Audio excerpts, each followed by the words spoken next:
ठीक है ना। जो बने फिरते हैं ना कि हमें साहब ये फलाने ढिकाने उसकी पूजा उसकी पूजा, एक चंदन लगाने में शर्म लगती है तुम्हें। हेलो फ्रेंड्स, तो आज मैं आपके साथ एक पर्सनल इंसिडेंट शेयर करना चाहता हूँ। मैंने ऐसे इंटरनेट पर और कुछ किताबों से पढ़ा था कि पहले पुराने ज़माने के जो लोग थे वो अपनी पूरी बॉडी पर राख या फिर चंदन लपेट के रहते थे। अभी भी रहते हैं, आपने देखा होगा, आप कहीं भी चले जाएं, साधु संतों को देखा होगा तुमने कि वो अपने पूरी बॉडी पर माथे पर ऐसे करके चंदन लगा लेते हैं। जिससे क्या होता है, उसमें लिखा हुआ था, आप भी सर्च करके देख लें एक बार, उसमें लिखा हुआ था कि बॉडी पर चंदन लगाने से जो गर्मी का टेम्परेचर है वो नॉर्मल रहता है। ठीक है ना। अब यही सोच करके मैंने क्या किया, मैंने ऐसे करके और यहाँ से मैंने पूरा चंदन यहाँ पर लगा लिया मैंने अपने सिर पर। काफ़ी दिनों से बीमार भी चल रहा था गर्मी की वजह से, तो मैंने सोचा कि यहाँ पर चंदन लगा लेता हूँ, है ना।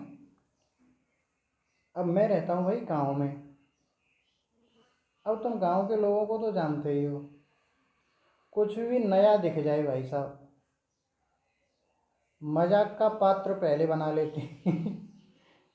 बट मुझे फ़र्क नहीं पड़ता भाई, कौन क्या कह रहा है, कौन क्या सोचेगा। लेकिन अगर आप एक गांव में रह रहे हैं और इन कामों को कर रहे हैं तो उसके लिए बहुत बड़ा जिगरा चाहिए। सच बता रहा हूँ मैं।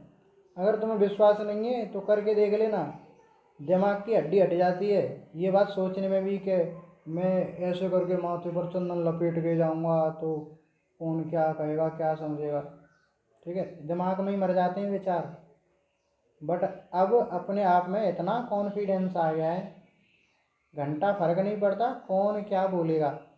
मैंने लगा लिया चंदन और लाइब्रेरी के लिए निकल रहा था मैं बाइक से। अब बाइक से जा रहा था तो सबसे पहला इंसान मिल गया घर से बाहर निकलते ही। मैं वीडियो बनाना चाहता था कि वीडियो बनाऊंगा भाई, कुछ ना कुछ तो रिएक्शन रहेगा लोगों का। वीडियो नहीं बना पाया, मैं बता रहा हूँ अब तुम्हें। अब जो है, पहले इंसान मिला मुझे और उसने क्या बोला, बाबा जय सिया राम। मैं ठीक है भाई, मुझे पता था रिएक्शन कुछ ना कुछ तो होगा। और मुझे काफ़ी मज़ा आ रहा था लोगों को रिएक्शन देखने में। फिर आगे गया, किसी और सब ऐसे करके देख रहे हैं, अरे भाई कुछ हंस रहे हैं, कुछ हंसे जा रहे थे मुझे देख करके।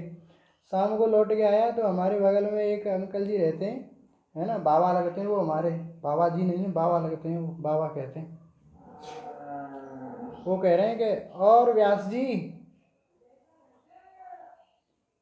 मुझे बहुत हंसी आ रही थी, अंदर ही अंदर हंस रहा था। फिर मैं लौट चला गया सीधा, मैं रुका नहीं, है ना। फिर मैं लौट के आया पैदल पैदल ही। फिर कहने लग गए, और व्यास जी, व्यास हो गए हो तुम तो, वृंदावन के पंडा हो गए हो। ये सच्ची घटनाएं। लोग एट प्रेजेंट में तुम्हारी कंडीशन को देख करके अपने हिसाब से तुम्हारी आलोचना, तुम्हारा उपहास, तुम्हारी हंसी उड़ाएंगे या फिर तुम्हारी प्रशंसा करेंगे अपने हिसाब से देख करके कि क्या हुआ होगा। किसी ने मुझसे ये नहीं पूछा कि भाई आज तक पूरे गांव में ये किसी ने काम नहीं किया, ये क्यों लगा लिया है ना। किसी ने नहीं पूछा, सिंगल पर्सन ने। जब उनको हमारी परेशानी से कोई लेना देना नहीं है, अपने मजा में मगन है वो, तो हम उनके बारे में सोच रहे हैं। बताओ ना, क्या उनके बारे में सोचें जो हमारी परेशानी को नहीं समझ रहे हैं। हमने किस परेशानी में ये चंदन लगाया था, किसी ने नहीं पूछा। अपने हिसाब से ही हमारे परेशानी का आकलन कर लिया, भाई साहब ये तो वो हो गया, ये हो गया। तो हमें कद्दू फर्क नहीं पड़ता। ठीक है, तुम्हें जो सोचना है वो सोचो। ठीक है ना। आज भी 3-4 लोगों ने बोल दिया, आज मैंने चंदन भी नहीं लगाया फिर भी आज कह रहे अरे आओ व्यास जी बैठो। तुम लोगों को ये काम करने में, एक तिलक भी लगाने में ना, दिमाग की हड्डी हट जाएगी तुम्हारी। ठीक है ना। जो बने फिरते हैं ना कि हमें साहब ये फलाने ढिकाने उसकी पूजा उसकी पूजा, एक चंदन लगाने में शर्म लगती है तुम्हें। और ये सच्चाई है ये? अगली वीडियो में बात करते हैं।